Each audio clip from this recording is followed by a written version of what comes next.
जनाब नाज़रीन, आलमी पैगाम पर आप सभी का इस्तकबाल है। मैं आरिफ हसन और आज मेरे साथ प्रोग्राम में शरीक गुफ्तगू रहेंगे जनाब फरीकुज़्ज़मा साहब, जिनका एक लंबे वक्त जो है उन्होंने अपना खलीज के अंदर भी गुजारा है और जो पेशे से इंजीनियर और सोशल एक्टिविस्ट भी हैं और ख़ास तौर से गहरी नज़र जो है खलीज के ऊपर भी रखते हैं और लिखते भी रहे हैं इसके बारे में। फरीक साहब, प्रोग्राम में आपका बहुत बहुत खैर मकदम। शुक्रिया। नाज़रीन, आज जो हमारा मौज़ू है वो है कि गज़ा से लेकर के, चाहे गज़ा हो, शाम हो, इराक हो या लीबिया हो, इस खित्ते के अंदर जो हम देख रहे हैं तबाही तबाही, एक के बाद एक मुल्क गिरते चले गए। अब इस वक्त जो हमने ताज़ा जो हम देखा पिछले 2 साल, जो 7 अक्टूबर 2023 से हुआ, खास तौर से गजा के अंदर, उसके बाद से जो हम देख रहे हैं इस खलीज के अंदर एक तबाही है, एक सिलसिला है, एक ऐसा सिलसिला है जो कि रुकने का नाम ही नहीं लेकर ले रहा। इसराइल रुक ही नहीं रहा है। तीन अगर देखें तो इसके तीन पॉइंट हैं जिस वजह से, एक तो आदमी सोचता है इसको मजहबी जंग, कोई इसको मजहबी जंग करार देता, कोई इसको नेतन्याहू की जाती जंग करार देता है, कोई इसको मादे न्याज से या उसके ऊपर कब्जा करने के इस लिहाज से सोचता है। ये लेकिन एक वक्त ऐसा आता कि मजहब की आड़ के अंदर इंसान अपनी जात को छुपाने की कोशिश करता है, अपने गुनाहों को छुपाने की कोशिश करता है। लेकिन सवाल जो सबसे बड़ा इस वक्त ये है वो ये है कि इस तबाही के बीच जो इसराइल ने जो शुरू की है, जो हमास के जरिए शुरू किया गया था, उस जंग को वो कब रुकेगी, कैसे रुकेगी? लबनान पर उसने तबाही मचा दी, सीरिया में तबाही मचा रहा है। अब इस वक्त ईरान के ऊपर भी हमले किए।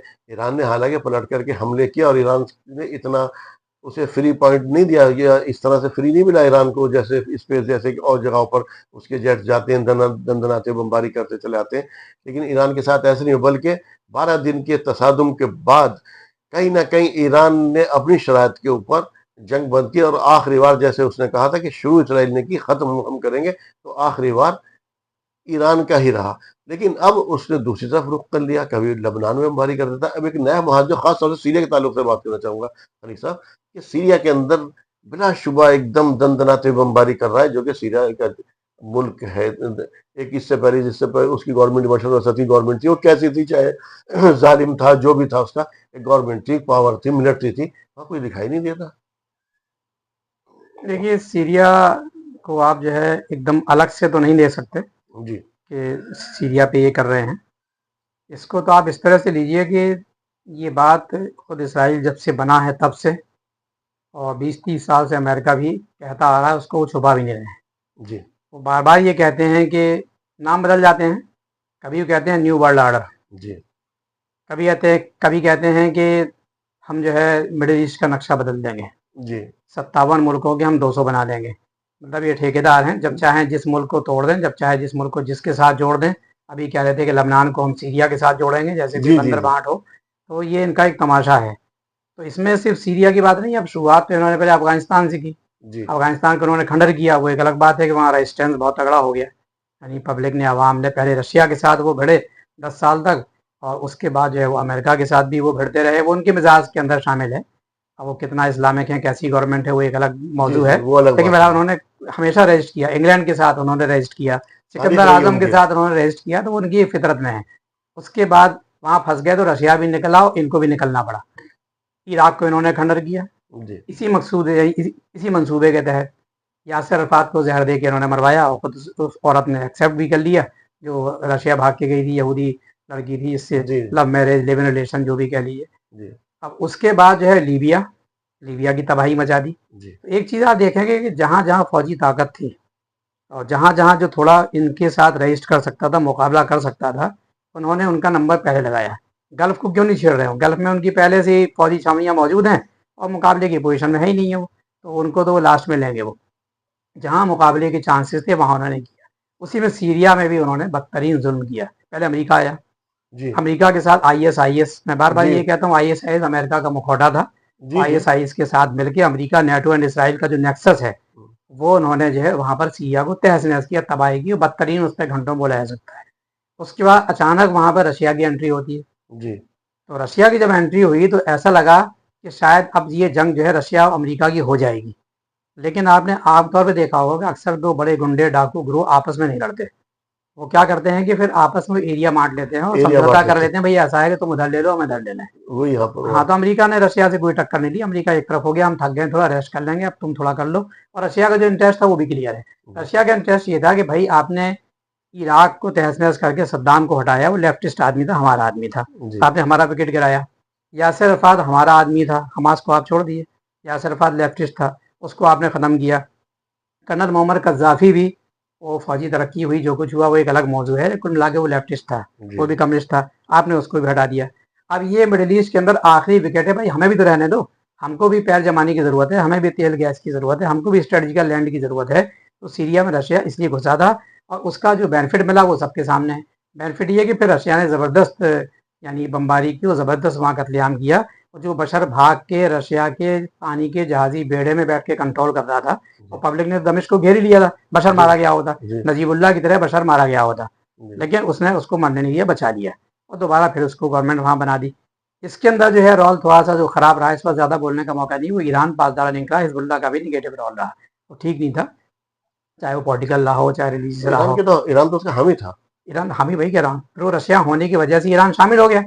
जो रशिया ने वहाँ कत्लेआम किया उसमें ईरान ने हाँ उस वक्त शामिल हो उसमें गया। शामिल हो गया, वो जो नहीं होना चाहिए था, जी लेकिन वो भी शामिल हुआ, हिजबुल्लाह भी शामिल हुआ, शिया मलेशिया भी शामिल हुई। और लेकिन आप खली भाई जी मैं आपको ये बताऊं, ये तो एक ईरान को उस वक्त के लिए इनके बीच में एक लाइन खींची गई थी। ईरान को जब ये फॉलो बगदाद हुआ है, बगदाद के जरिए से पूरा ये सीरिया और ये लेबनान तक पूरा एक उसको एक्सेस जानबूझ करके दिया गया था। ये तो जो हाँ, वो तो देखिए है ही है। अब देखिए सीरिया के क्योंकि अंदर अरबों को एक खौफ दिखाना था ना, अरब तो पहले से खौफजदा हैं, वो तो सबसे। ईरान का भी तो खौफ दिखाना था ना। अरब जो हैं, ये 6 मुल्क गल्फ के जो हैं, ये अल्लाह मियाँ के अलावा, खुदा के अलावा सबसे खौफजदा है। ये अमेरिका से खौफजदा हैं, ये नेटो से खौफजदा हैं, उनकी सब मिलिट्री बेसिस बने हुए हैं, वो इसराइल से खौफजदा हैं, और ईरान से वो डराता रहता ही है, और नहीं उनको अच्छा, जो है जो मैं बात कह रहा था, ये इधर से जो पूरा एक्सेस दिया गया था ईरान को, ईरान के लिए, ईरान को यहाँ तक ये पूरा वो बगदाद होकर के सीरिया जी लेबनान ये पूरा, अब वो अरबों को तो के लिए था ही था थ्रेट। अरबों से ज्यादा जब वो इसराइल की ओर थ्रेट करने लगा, खासतौर से 2006 में जब लेबनान ने, हिजबुल्लाह ने एक ही लड़ाई लड़ी है, उसके अलावा कोई लड़ाई भी नहीं लड़ी इसराइल हाँ, एक इसराइल ही से, लड़ाई लड़ी है। एक ही लड़ाई लड़ी। उसे कहीं नहीं थ्रेट मालूम होने लगा उससे, जी तो उन्होंने उसको एक एक करके इतनी पावर थी उनके अंदर कि उनको मेरे ख्याल से 4-5 दिन, हफ्ता हफ्ता भर लगा सबको गिराने में उनको इससे हाँ, वक्त में। बिल्कुल सही बात है। देखिए जब ईरान तो शामिल हो गया, मेन तो रशिया था उसके अंदर, बशर को बचाने में। इन्होंने तो बैठ के गंगा में से हाथ धोया है। और उसके बाद से एक जो आप बता रहे हैं, एक ही जंग हुई है, हिजबुल्लाह ने दिखाई थोड़ी सी ताकत, जी क्योंकि ज़ाहिर है एक बहुत छोटा सा मुल्क है, लबनान खुद बहुत छोटा है, और लबनान के भी एक हिस्से पर इसराइली बॉर्डर पे साउथ के एरिया में उनकी हिजबुल्लाह की हिजबुल हुकूमत, पैरेलल गवर्नमेंट उनकी है, जी जी क्योंकि वहाँ की जो है डेमोग्राफी बड़ी अजीब है। वो तो वहाँ अजीब पर है। एक तिहाई सुन्नी, एक तिहाई ईसाई, एक तिहाई शिया है, जी और तीनों की अपनी अपनी पावर है। अब ये जब हिजबुल्लाह की वहाँ गवर्नमेंट थी तो पता ही नहीं चला सेंट्रल गवर्नमेंट है भी कि नहीं है, पता ही नहीं चलता मतलब हिजबुल्लाह की गवर्नमेंट है कि मतलब लबनान की गवर्नमेंट कहीं मौजूद भी है कि नहीं है। लेकिन बहरहाल उसके बाद देखिए, अब वो जो ईरान ने वहाँ पर किया उसको तो छोड़ दिया, यहाँ फिर वही बहस है कि रशिया ने जो वहाँ पर किया और बशर को वहाँ पर बचा लिया। लेकिन अचानक फिर ऐसा क्या हो गया कि इतनी जल्दी जो पूरी पब्लिक लड़ रही थी, इखवानी लड़ रहे थे, और पूरी पब्लिक ने दमिश्क को घेर लिया था, वो तो कुछ नहीं कर पाए। अचानक ये नई गवर्नमेंट आ गई, तो लेकिन फिर भी लोगों ने खुशियां मनाई कि चलो भाई जेल आपने खाली कर दिए हैं, और बहुत सारे सूखे हड्डी हड्डी पंजर, अस्थि पंजर बने हुए, जी और जी सही बात है। इलेक्ट्रिक प्रेस में दबाए हुए चिपके हुए हड्डियों के, वो सब निकाले आपने, और लोगों ने जश्न मनाया। बहरहाल खुशी तो हर एक को हुई, हमको भी हुई खुशी। सही बात लेकिन है। इतनी आसानी से इनको वाकओवर मिल गया और इन्होंने फतेह कर लिया बिना कोई खास लड़े हुए, तो शक तो बहरहाल पैदा हुआ।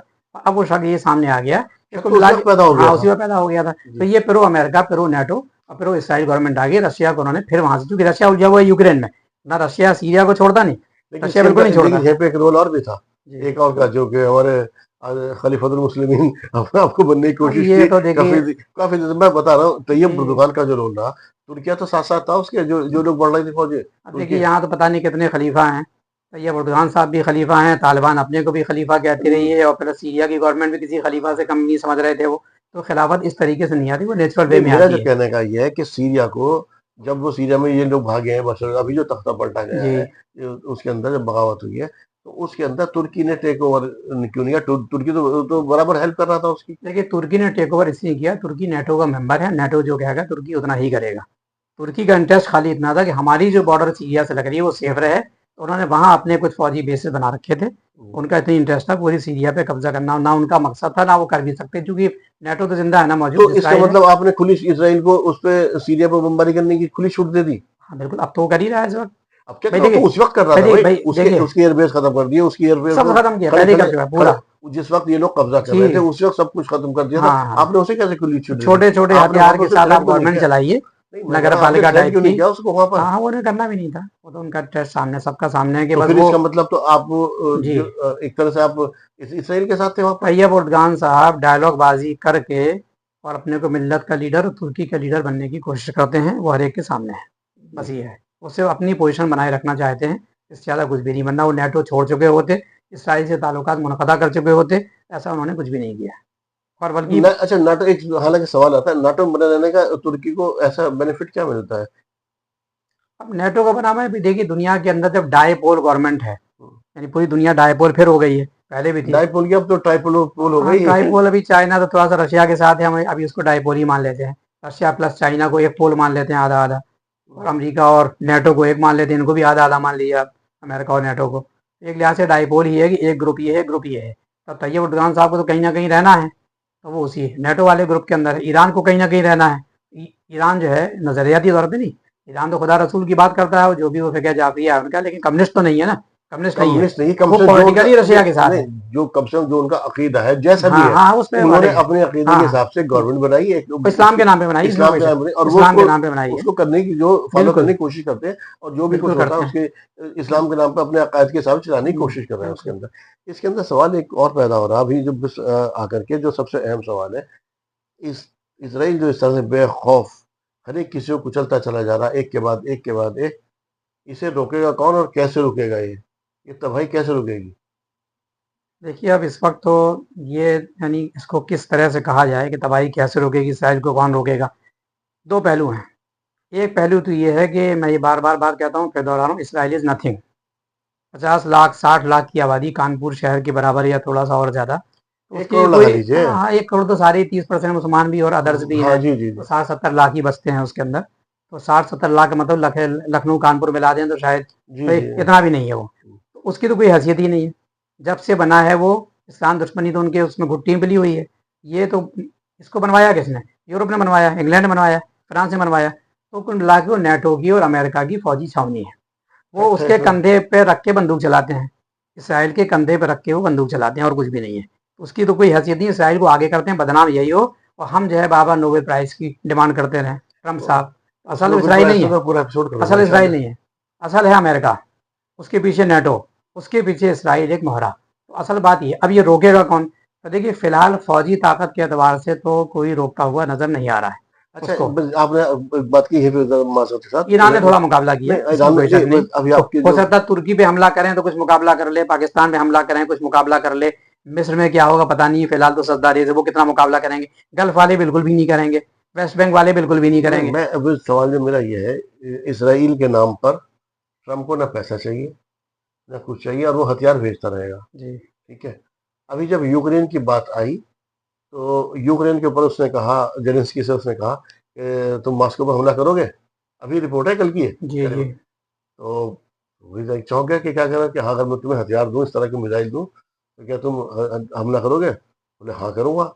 और मैं जो है दूसरा शहर का सेंट पीटर्सबर्ग, उस पर करोगे? बोले हाँ करूंगा। तो उन्होंने कहा ठीक है, ये फाइनेंशियल रिपोर्ट जो है ना, उसकी जी उसकी रिपोर्ट जी है ये, जी जी फाइनेंशियल टाइम्स की रिपोर्ट। उसने कहा ये 4 जुलाई को बात हुई है, जी और ये कल आई है जिसमें, तो उसने कहा ठीक है, ठीक है, मैं तुम्हें हथियार दूंगा। क्योंकि पुतिन से भी कुछ चल रहा था, मैं जो बताने का जी मकसद, मैं जी वो उस टॉपिक को नहीं छेड़ रहा हूँ। जी जी। तो अब उसने कहा, इधर यूरोप था ही, कि जो नाटो वो कह रहा था कि हाँ भाई हथियार दो, बहुत बढ़ बढ़ के बोल रहा था। हम्म। उसने कहा कि ठीक है, मैं 17 पैट्रियट दे रहा हूँ इसको, ठीक है, हम्म, और कुछ मिसाइल जो वो टॉमहॉक क्रूज मिसाइल की उसने डिमांड की वो दूंगा इसको। हम्म, बोले बोला पैसे कौन देगा? हम बोला पैसे कौन देगा? अब उसके अंदर से ट्रम्प के तो जर्मनी ने कहा दो के पैसे मैं दूंगा, एक के नॉर्वे ने कहा, और एक के कहा ब्रिटेन ने, एक के पैसे दूंगा। बोले बाकी के कौन देगा? हम्म, अब जो नाटो चीफ है वो अब तैश में या कैसे करके कह तो दिया उन्होंने कि हाँ हम देंगे पैसे, आप सामान दो। हम्म। वहां तो वो इस तरह से डील कर रहा है नाटो के साथ। यहाँ के नाम पर ना वो नाटो से पैसे चाहिए, किसी से पैसे चाहिए, यहाँ तो आंख बंद करके हथियार दिए चले जा रहा। क्योंकि यहाँ उनका इंटरेस्ट है ना। आप खुद देखिए कि अमेरिका आज से यूक्रेन में तो नहीं, इंटरेस्ट है। यूक्रेन में इंटरेस्ट उनका जो दूसरा है। यूक्रेन में इंटरेस्ट क्या है? यूक्रेन में इंटरेस्ट ये है कि इस टाइम बहुत जंग फंसी हुई है। अमेरिका का, नेटो का और इसराइल को मोहरा मान लें आप, इनका इस वक्त तो सिंगल पॉइंट फार्मूला है। ये जो गल्फ के पैसे वाले मोटी पार्टियां हैं, जहां तेल गैस सोना भरा हुआ है, दौलत से मालामाल हैं, स्ट्रेटजिकल भी हैं, यानी वहां बैठ के आप बिजनेस कर सकते हैं। दुबई बिजनेस का हब बना हुआ है, हमें यहाँ पर घुसना है। उसमें कहीं ना कहीं रशिया टांग अड़ा देता है। या सीरिया में घुस रहा था वो, पहले तो उसकी हुकूमतें थी इराक के अंदर, और खुद यासर अरफात और कर्नल कज्जाफी। तो रशिया और चाइना उनके लिए एक थ्रेट है। तो वो क्या, रशिया को उलझा के रखना चाहता है यूक्रेन के अंदर। और यूक्रेन में उनका इंटरेस्ट ये है कि यूक्रेन अगर पिट गया तो रशिया भी नहीं छोड़ेगा, वो घुसेगा सारे यूरोप की कंट्रीज में। तो यूरोप का मतलब नेटो की हार है। तो दोनों एक दूसरे को उलझाए हुए हैं। या ये नहीं जी। कह सकते कि यहाँ से तो पैसा वैसे ही मिल जाता। और अभी अरबों का पैसा, अभी जो ट्रम्प ने विजिट की थी, लगभग $3 ट्रिलियन का बिजनेस करके वो लेकर तो गए दे रहे हो। हैं, बरसों से दे रहे हैं, जहाज नहीं तो गिफ्ट कर पता रहे चला कि हैं, वो ले ही रहे हैं। उनका पैसा उन्हीं के सर। वो तो शुरू से ही हो रहा है, लेकिन उनसे कैसे पैसा ले रहे हैं? उनसे पैसा ऐसे ले रहे हैं कि जो इनके फौजी वहाँ बेसिस बने हुए हैं, जितनी इनकम होती है। हमारे एक साहब ने एनालिसिस करके बताया था, हमारे दोस्त ने, जब मैं दुबई में था, ईरान भी गया था मैं, तो अहमदीनेजाद राष्ट्रपति थे, वहाँ का माहौल देखने के लिए घूमा मैंने अपने दोस्त के साथ। और दुबई में रहा, 12-14 कंट्रीज देखे, इंडिया के 700 ज़िले देखे। तो वहाँ वो ये कहते थे कि लमसम, अब मुझे एग्जैक्ट उसका कैलकुलेशन नहीं पता, लेकिन अंदाजा होता है। वो कहते हैं मान लीजिए पूरे गल्फ की इनकम 100 रुपये है, 100 रुपये में से नेटो अमेरिका मिलके 80 रुपये से डाकू होता है, ले जाता है लूट के। 80 रुपये ले जाता है, पूरा अमेरिका उससे ऐश करता है। तो फौजी बेस वहां बने हुए, इनकी हिम्मत नहीं है कुछ कहने की। यानी लेकिन कि 10% में एक खानदान ऐश करता है, शेखों का। जैसे सऊदी अरब में उन शेखों का एक अलग टाइप का पासपोर्ट होता है, उनकी तादाद 5-6 हज़ार है। हर कंट्री में 200-500 हज़ार कुवैत में सब जगह होगी, यानी उनको स्पेशल ट्रीट किया जाता है। तो उनका एक अलग तरह का पासपोर्ट है। तो 10% में ऐश कर रहे हैं। कैसा ऐश कर रहे हैं कि सोने की टॉयलेट जहेज में दिए दे रहे हैं, सोने का जहाज, सोने के दरवाजे, और 400-500 लड़कियों के हरम, और वहां से अंग्रेज लड़कियां भी आती हैं, कुल मिला के मस्ती मार रहे हैं, अय्याशी कर रहे हैं वो जम के ही। वो पूरी दलाली कर रहे हैं। दूसरा, अब बचे 10%। वो कहने लगे 10% में से 8% वो पब्लिक को खिलाते हैं। देखिए इराक में, लबनान में, और आपका सीरिया में, और लीबिया में, यहाँ वो लोगों को भूखा मार के जो है लूट रहे हैं, यानी गुलाम बनाना चाह रहे हैं। गल्फ में वो खिला के मारना चाहते हैं। 25% आबादी, मैंने वहाँ सर्वे पढ़ा, गल्फ न्यूज़ थी उसके अंदर, के 25% बच्चे ओबेसिटी के, मोटापे का शिकार हैं। उनको इतना खिला दो कि अमेरिका तो लाए तो भाग नहीं सकते आप। वो तो तो ठीक है। 8% है वो 8%। अब 2% वेरी इंटरेस्टिंग। 2% में पूरी दुनिया के लोग, मुसलमान भी, गैर मुस्लिम भी हो, हम जैसे लोग भी, 3 लाख 3.5 लाख सैलरी के अंदर हम जाते हैं रोजगार। ये 2% में इतना सारा हो रहा है। इससे अंदाजा हुआ तो 98% अगर इस्तेमाल हो जाए तो पूरी दुनिया के मुसलमानों की और आम इंसानों की गरीबी दूर हो सकती है, इन्हीं 6 कंट्रीज से। ये असल अच्छा, बात उससे आखिरी, बस वो आखिरी सवाल यही है। है जी। तो ये इसके हालात आपको किस तरफ जाते दिखाई दे? इसराइल रुकेगा या नहीं रुकेगा? या ये जंग कभी इस खित्ते में शांति अमन होगा या नहीं होगा? या बस अब ये आगे बढ़ते चला जाएगा? बस देखिए आखिरी इसका सवाल। तो आखिरी बात इस टॉपिक पर यही है कि देखिए, हर रात के बाद एक सवेरा है। और रात जितनी घनी होती है उतनी सुबह दरख्शां उतनी ज़्यादा और तेज़ चमकदार होती है। तो जाहिर है कि जंग कहीं ना कहीं तो रुकेगी, चाहे 50 साल चले, 20 साल चले, वर्ल्ड वार भी रुकी, सब कुछ रुकी है। एक बात तो ये है। दूसरी बात यह है कि इनका नंबर जो आएगा वो ऊपर से भी आएगा और हमें पता नहीं चलेगा। वल्लाहु खैरुल माकिरीन। अल्लाह ताला भी ऐसा नहीं कि देख नहीं रहा है। अब किसी का ईमान हो चाहे ना हो, हमारा तो ईमान है। वो बहरहाल कहीं ना कहीं एक लिमिट है, जहाँ तक छूट दी हुई तो उसका फ़ायदा उठा लेंगे। और मुसलमानों की आजमाइश का दौर है। ये दूसरी बात है कि जो अल्लाह ताला जिस टाइम पतंग की डोर कहते हैं, पतंग उड़ रही है, जहाँ आपने ऐसे खींची तो उड़ा के पतंग कट जाती है। तीसरी बात जो मैं कह रहा हूँ दुनियावी एतबार से, वो तो मैंने उस लिहाज से कह दी। तीसरी बात यह है कि बहरहाल ऐसा नहीं है कि जैसे हमास, हमास ने मुकाबला किया था, लेकिन छोटे छोटे हथियार थे उनके पास। जाहिर है कि वो पब्लिक है, एक छोटी सी ना के बराबर गवर्नमेंट नहीं, है, सही नगर बात। पालिका टाइप की। वो 14 किलोमीटर का एरिया है, 5-6 किलोमीटर लंबा चौड़ा है, 20-22 लाख की कुल आबादी है। लेकिन ईरान से भड़ गई है, इन्हें अंदाजा नहीं था। ईरान से हाँ, ईरान एक मिलिट्री ताकत है, उसने बहुत तगड़े वाले मिसाइल इन पे दाग दिए। तो ये पहली बार इस सदी के अंदर, अगर आप कहेंगे, तो ये इसराइल पे पहली बार हमला हुआ है। और मैं कह रहा हूँ एक और नई बात आपको बता रहा हूँ। मैं कह रहा हूँ कि अमेरिका पे और नेटो पे भी हमला हुआ है। कैसे हुआ है? गल्फ के अंदर भी उसने, कुवैत में, कतर में, कई जगह कई अमेरिकन जगह बेसिस मिसाइल। से बम दागे। मतलब कि उसने अमेरिका पे भी दिखा दिया कि हम भी देखो, हम पे बहुत ज्यादा अगर छेड़ोगे तो हम मरेंगे, हम तो डूबे हैं सनम, तुमको भी ले डूबेंगे। तो इसी तरीके की 3-4 कंट्री हैं, पड़ोसी कंट्री है। आप मारेंगे तो चींटी कुछ ना कुछ कर ही लेती है। तैयब उर्दगान जैसे भी हों, कुल मिला के अगर तुर्की पर डायरेक्ट हमला करेंगे तो जवाब पाएंगे। और मिस्र के अंदर क्या होगा वो वक्त बताएगा। वो ईरान, वो हुसी, हुसी भी नहीं छोड़ रहे हैं। वो कहीं आपका जहाज ही डुबो दे रहे हैं उठा के, अमेरिका का, इसराइल का जहाज ही डुबो देते हैं उठा के। तो ये दुनियावी एतबार से थ्रेट है कि मुकाबले करने वाले भी अल्लाह ताला ने पैदा कर रखे हैं। ये चीज़ है।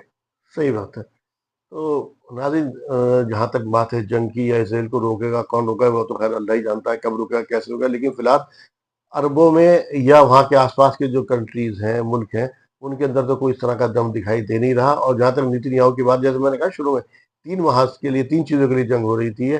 कोई इसको मज़हब के नुक्ते नज़र से देखता है, कोई इसको पैसे के ताल्लुक से देखता है, कोई अपनी ज़ाती तौर से। अब नेतन्याहू ने इसे अपनी ज़ात से जोड़ लिया, मज़हब को भी उन्होंने अपनी ज़ात से जोड़ लिया। अब ये जंग कहाँ तक जाती है, क्या इसका होता है, फिलहाल तो ऐसा लग रहा है, फिलहाल रुकने का तो कोई नाम ले नहीं रहा या कोई रुकेगा। रुकेगा गजा के लोगों के साथ जो कुछ हो रहा है, उसको ही हम बात करेंगे इंशाल्लाह ताला अगले एपिसोड के अंदर। तो फिलहाल बस दुआ ही गो है कि अल्लाह ताला की वो जंग किसी मसले का हल नहीं, आखिर में आपको टेबल पर ही बैठना पड़ता। बेशक। हरी साहब, प्रोग्राम में शमूलियत के लिए आपका तहे दिल से जज़ाकल्लाह, शुक्रिया। शुक्रिया। तो नाज़रीन, इसी के साथ अपने मेज़बान को भी दीजिए इजाज़त। आदाब।